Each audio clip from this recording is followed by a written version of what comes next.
¿Quieres un lista? Bueno, si quieres una lista, no, pero jefa, que se ciñe. Vamos a hacer... Yo pedí las aguas, eso, pero...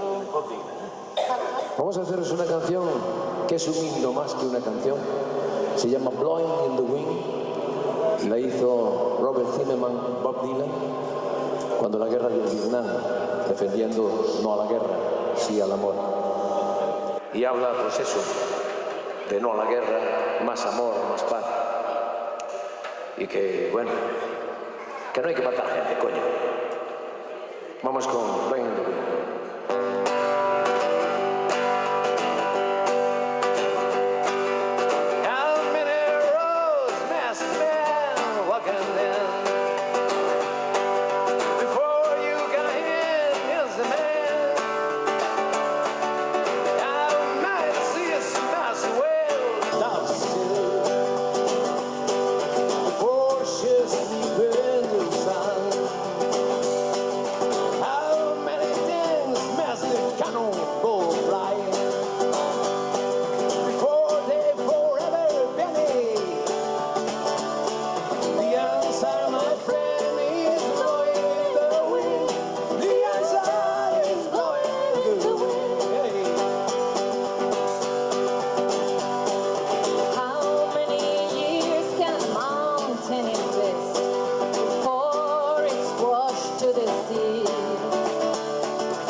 Gracias. Gracias. Muchas gracias.